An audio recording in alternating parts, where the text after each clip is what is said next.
Բարի օր, եթերում Կիրակնորյա հերթապամասն է։ Այս թողարկման մեջ տեղ գտած կարևոր իրադարձություններին ծանոթացեք նախ համառոտ։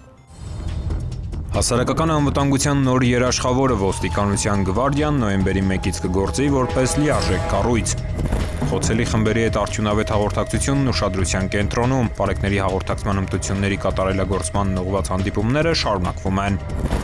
Կներդրվի բարեվարկության ռիսկերի գնահատման գործիք, ներքին գործերի նախարարության կառուցվածքային ստորաբաժանումների ներկայացուցիչները վերապատրաստվել են։ Ներքին գործերի նախարար Արփինե Սարգսյանն ընդունել է ՄԱԿ-ի պարենային համաշխարհային ծրագրի հայաստանյան գրասենյակի տնօրենին։ Քննարկվել են աղետների ռիսկի կառավարման, փրկարարծառայության բարեփոխման եւ բնակչության պատրաստվածության բարձրացմանն ուղղված հարցեր։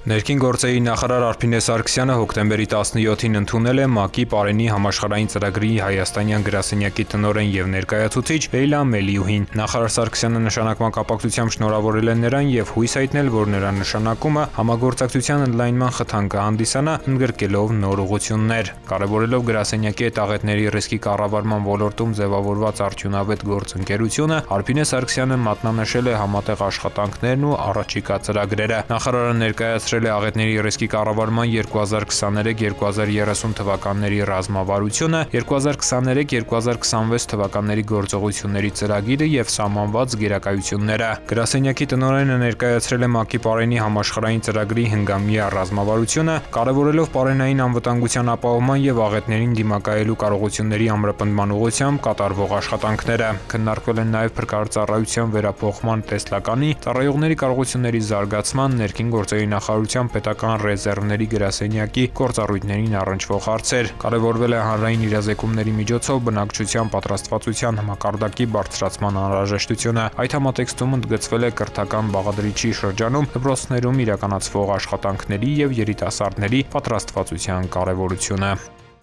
Ներքին գործերի նախարարի տեղակալ Արմեն Ղազարյանը հոկտեմբերի 16-ին ընդունել է ՄԱԿ-ի բնակչության հիմնադրամի տարածաշրջանային գրասենյակի պատվիրակությանը։ Քննարկվել են ոստիկանության, միգրացիայի եւ քաղաքացիության ոլորտների բարեփոխումները, ինչպես նաեւ հանցավորության եւ ընտանեկան բռնության կանխարգելման նպատակով թվային գործիքների կիրառման հարցերը։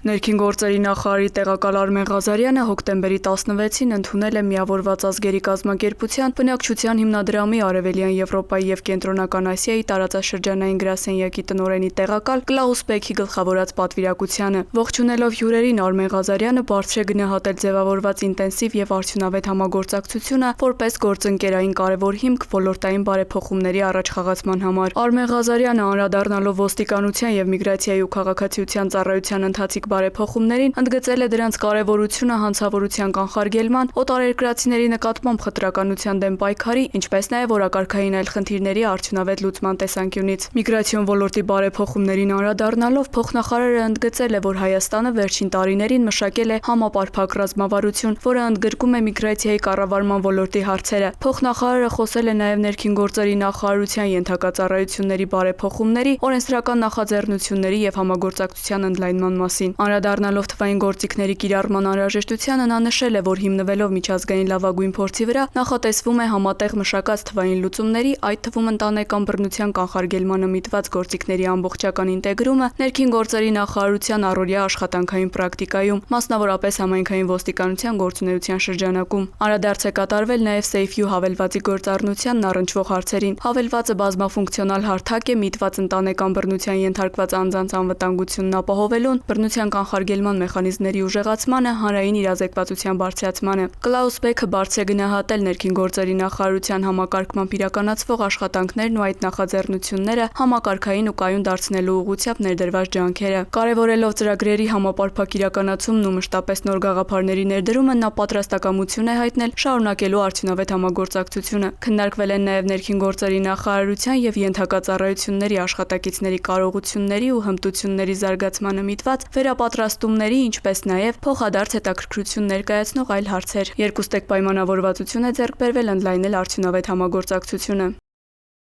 Ներքին գործերի նախարարությունը շարունակում է կատարելագործել մարդկային ռեսուրսների կառավարման համակարգը։ Այդ ուղղությամբ մեկնարկել է բարեվարկության ռիսկերի գնահատման գործիքի ներդրման պիլոտային ծրագիրը, որն իրականացվում է ՄԱԿ-ի զարգացման ծրագրի կողմից Միացյալ Նահանգների կառավարության ֆինանսավորմամբ։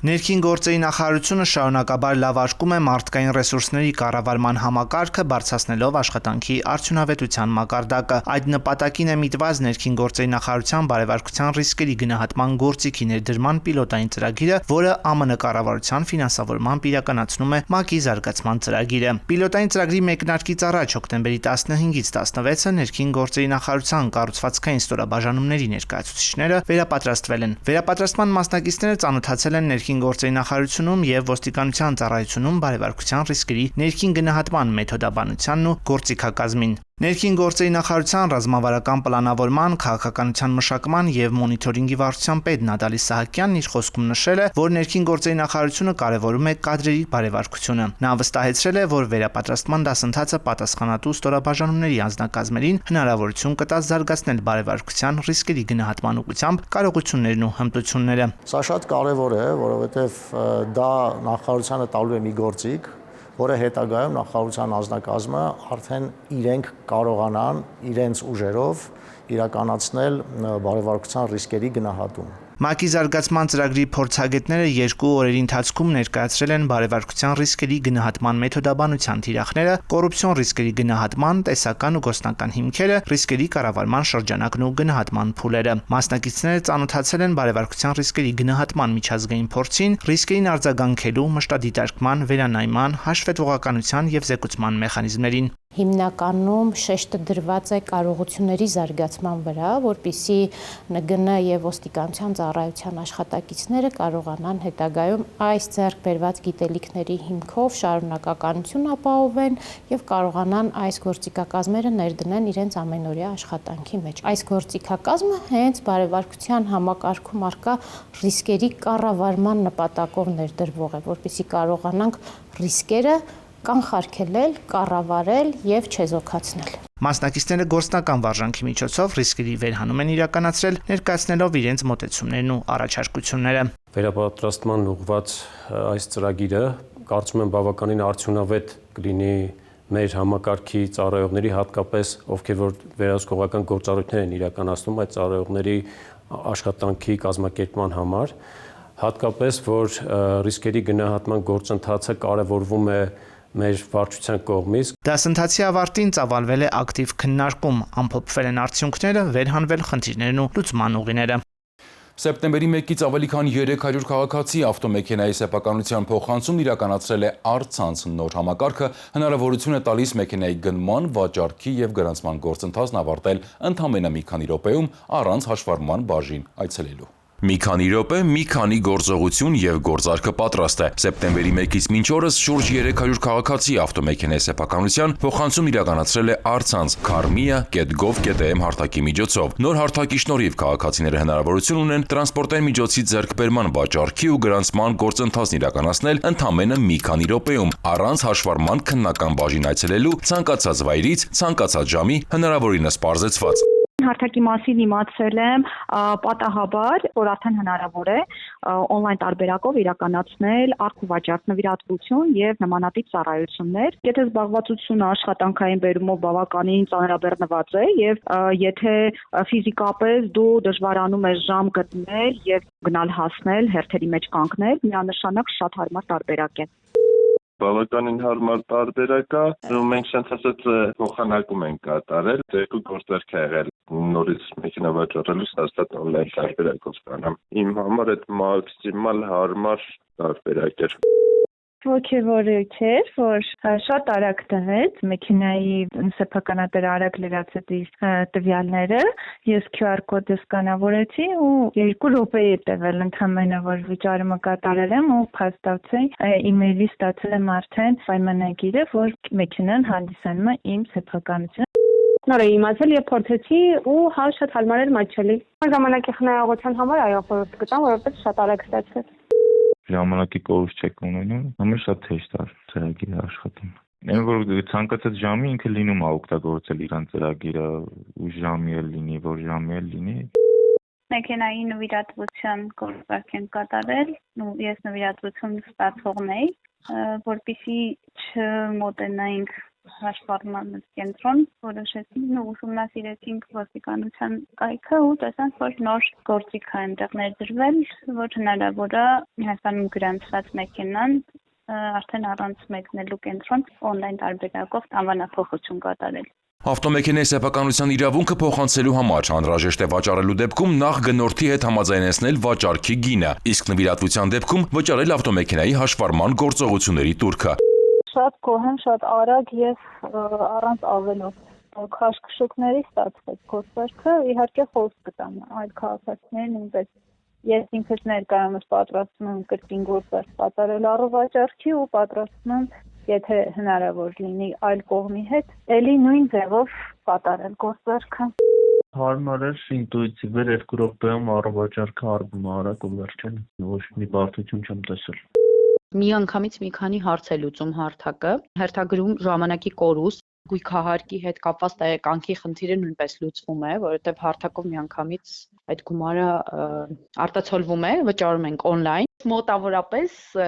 2.5-ից 3 ժամ գոնե, մինիմում այդքան ծախսում ենք, ես խնայեցի իմ ժամանակից։ Գոհ ենք մնացել, խորհուրդ կտանք, շատ հեշտ է, շատ արդյունավետ է, էլ չես այցելում ՀՔԲ գրասենյակներ, շատ լավ լուծում է ու գերազանց գործարվե։ Միանշանակ խորհուրդ կտամ համ ժամանակ խնայեն, համ ռեսուրսներ, իդեպ վճարներն է, եթե համարից չես փոխում, դրա համար չես վճարում, շատ հարմար է, միանշանակ խորհուրդ կտամ։ Հարթակի այդ մասին ումից որ մեքենան գնել եմ, ինքն էր ասեց, որ եթե էլեկտրոնային ստորագրություն ունեք դուք, մենք կարող ենք on-line գործարքը կատարել։ Տեղում արեցինք գործարքը։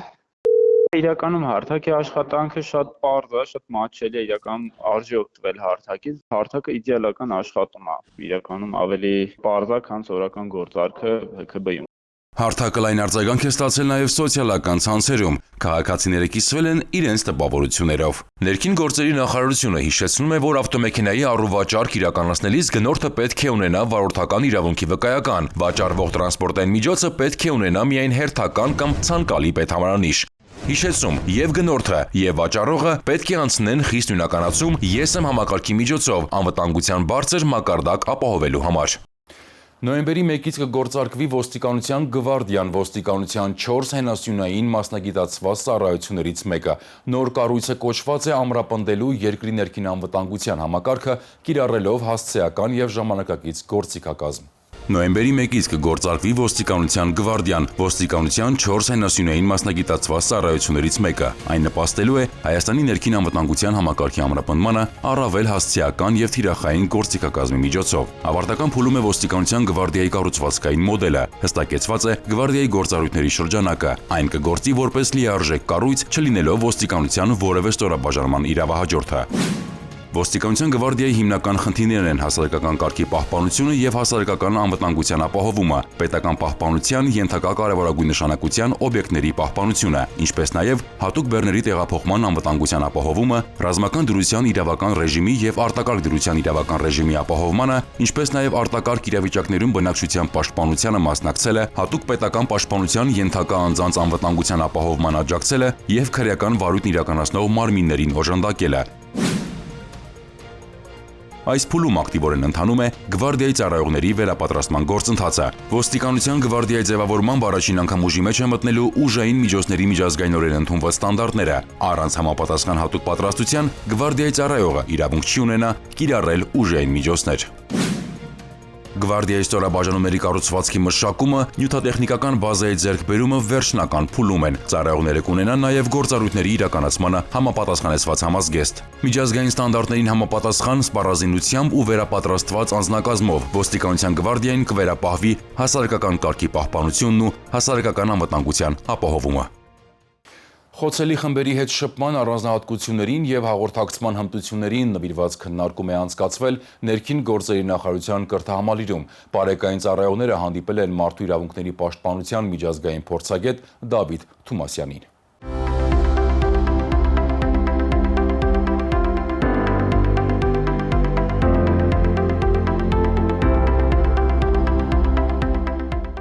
որոնք Կյանք են խոցելի խմբերի հետ շփման առանձնահատկությունները, ինչպես արձագանքել տարբեր վարքագծային դրսևորումներին, ինչ սկզբունքներով առաջնորդվել։ Այս եւ այլ կարևոր հարցերի շուրջ հոկտեմբերի 22-ին ներքին գործերի նախարարության կրթահամալիրում բարեկային ծառայողները ակտիվ քննարկում ունեցան մարդու իրավունքների պաշտպանության միջազգային փորձագետ, իրավաբանական գիտությունների թեկնածու դոցենտ Դավիթ Թումասյանի հետ։ Հաղորդակցման հմտությունների կատարելագործման ուղղված հերթական ոչ ֆորմալ հանդիպումը բարեկային ծառայողներին հնարավորություն տվեց ծանոթանալու հուզականության կառավարման մեթոդներին, սթրեսին դիմակայելու մոտեցումներին, ինչպես նաև կիսվել կոնֆլիկտային իրավիճակների կառավարման փորձով։ Բարձրացված հարցերի մեծամասնությունը վերաբերվում էր ոստիկանության ծառայող եւ քաղաքացի շփումներին, մասնավորապես երբ որ խոսքը գնում է խոցելի տարբեր խմբերի ներկայացուցիչների հետ դա իրականացնելու, ներառյալ երեխաների, ընտանեկան բռնության ենթարկված անձանց, կանանց, օտարերկրյա քաղաքացիներին։ Բոլոր այս հարցերի շրջանակներում կարևորվում է հենց մարդակենտրոն մոտեցումը, իսկ երեխաների դեպքում նաեւ երեխայակենտրոն մոտեցումը, որը որ պետք է լինի անկյունակարային մասնագիտական գործունեությունը իրականացնելու համար։ Պարեկները քաղաքացիների հետ արդյունավետ հաղորդակցության տեսանկյունից կարևորեցին ճիշտ հարցադրումների տեխնիկան։ Անդրադարձ կատարվեց նաև տուժողների հետ շփման առանձնահատկություններին, կոնկրետ իրավիճակներում պարեկների գործողություններին ու անհատական մոտեցումներին։ Ներքին գործերի նախարարության նախաձեռնությամբ տարբեր մասնագետների ներգրավմամբ նման ձևաչափով հանդիպումները շարունակվում են։ Շաբաթվա ընթացքում արձանագրված այլ քրեական դեպքերն ու դրանց բացահայտումները մեկ տեսաշարում են։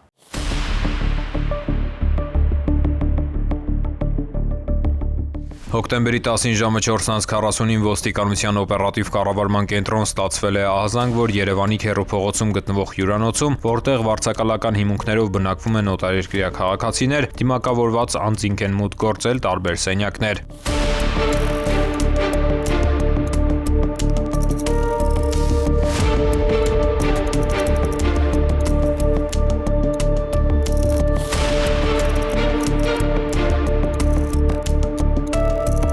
Քրեական ոստիկանության Երևան քաղաքի վարչության օպերատիվ խումբը շտաբ մեկնել էր Քեռու փողոց։ Պարզեցին, որ ժամը 4:20-ի սահմաններում անհայտ անձինք ոստիկանության համազգեստով եւ դիմակներով մուտք են գործել հյուրանոցի տարբեր սենյակներ, որտեղ զենքի սպառնալիքով կապկպել են այդտեղ գտնվող անձանցից ոմանց եւ նրանցից հափշտակել գումար ու բջջային հեռախոսներ, որից հետո դիմել են փախուստի։ Արաբկիր վարչական շրջանի քննչական բաժնում նախաձեռնվեց քրեական վարույթ բնակարան ապօրինի մուտք գործելով ավազակության հատկանիշներով։ Քրեական ոստիկանության Երևան քաղաքի վարչության սեփականության դեմ ուղղված հանցագործությունների դեմ պայքարի բաժնի աշխատակիցները դեպքի վայրին հարակից տարածքում հայտնաբերեցին բջջային 4 հեռախոս, պնևմատիկ ատրճանակ, դիմակներ ու ձեռնոցներ։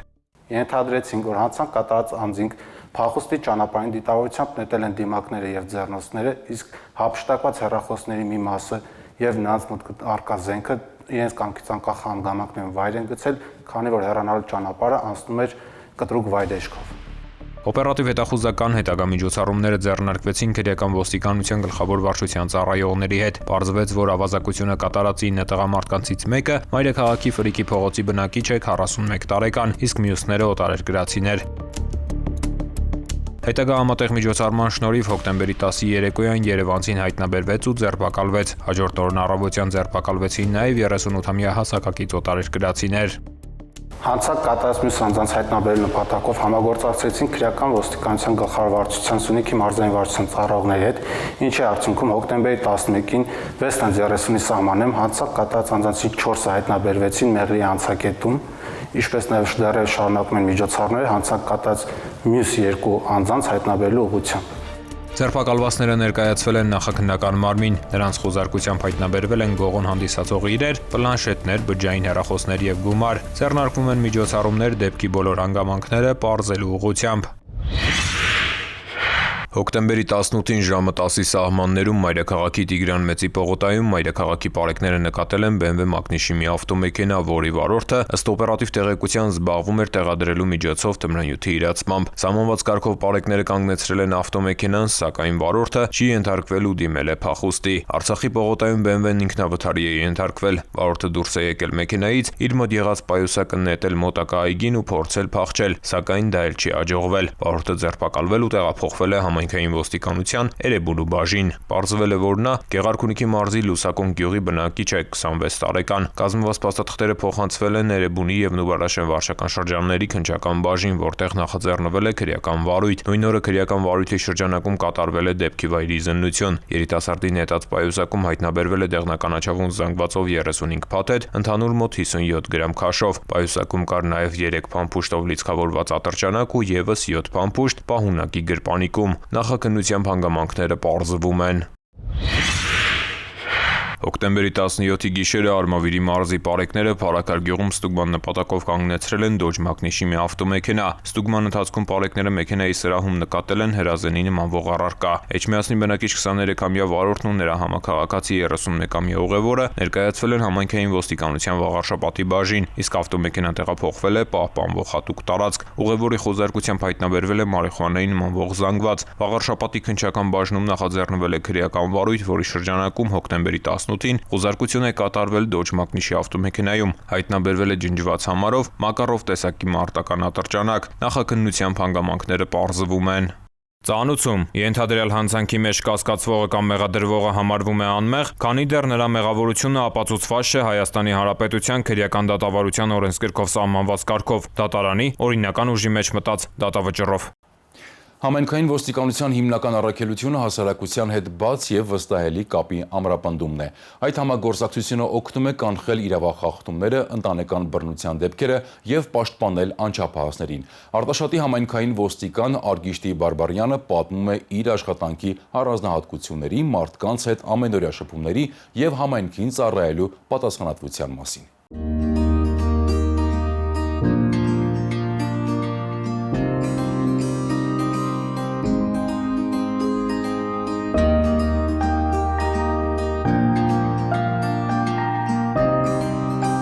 Ոստիկանությունում ծառայում եմ արդեն 16 տարի, որոշումը եղել է ընտանիքի անդամների հետ քննարկման արդյունքում, իսկ համայնքային ոստիկանությունը ընտրել եմ, քանի որ ծառայության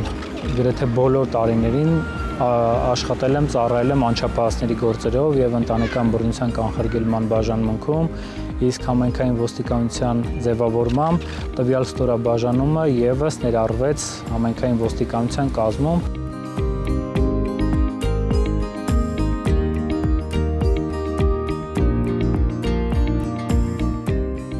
Այսօր նախաձեռնել ենք հանդիպում Արտաշատ քաղաքի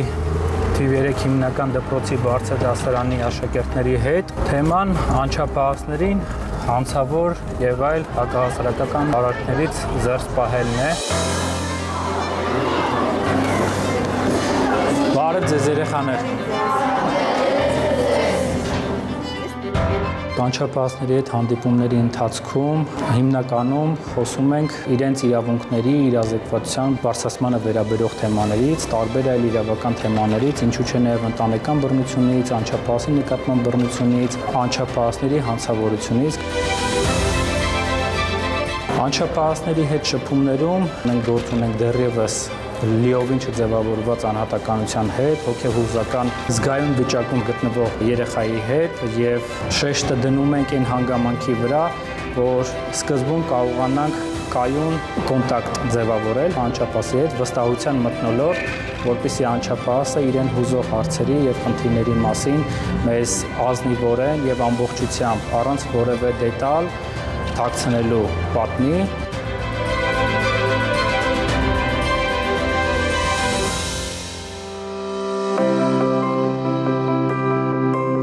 Իմ կարծիքով համայնքային ոստիկանը առաջնահերթ պետք է ունենա պատասխանատվության բարձր զգացում ցանկացած խնդրի դեպքում, ճկունություն պետք է դրսևորի, հատկապես բռնության ենթարկված անձանց հետ աշխատանքի ընթացքում պետք է ունենա բավարար կարողություն նրանց ապրումակցելու, նրանց խնդիրները հասկանալու եւ խնդիրներին լուծում տալու համար։ Ընտանեկան բռնության աշխատանքների ոլորտում ունենք դեպքերի աճ, սակայն դրանք մեծամասամբ պայմանավորված չեն դեպքերի աճով, ըստ վիճակագրության դրանք հիմնականում դիմելիության արդյունքում են ավելացել եւ քաղաքացիներ իրենք են դիմում եւ շահագրգիռ կառույցներ են մեզ դիմում, իրավապաշտպան կառույցներ են մեզ դիմում, սակայն որպես կանոն ընտանեկան բռնության դեպքերը իրականում դեպքերը չեն ավելանում, այլ արձանագրված դեպքերն են ավելանում։ Ատեստավորման պրոցեսի ներդրումը ոստիկանության համակարգում շարունակական դրական ազդեցություն է ունենում։ Ես ինքս ատեստավորման առաջին փուլի մասնակից եմ, հաղթահարել եմ ատեստավորման քննությունները, որի արդյունքում եւ կյանքի որակը եւ սոցիալական երաշխիքները ավելի բարելավվել են, ինչի արդյունքում հնարավոր է ավելի ժամանակ տրամադրել աշխատանքին, չմտածել մյուս սոցիալական խնդիրների մասին, խորհուրդ կտամ համալրել համայնքային ոստիկանության շարքերը, ինչու՞ չէ կանգնել նաև համայնքի կողքին, բնակչության կողքին, պետության կողքին։ Շաբաթվա կարևորները այսքանն էին, ես ձեզ հրաժեշտ եմ տալիս հաջողություն։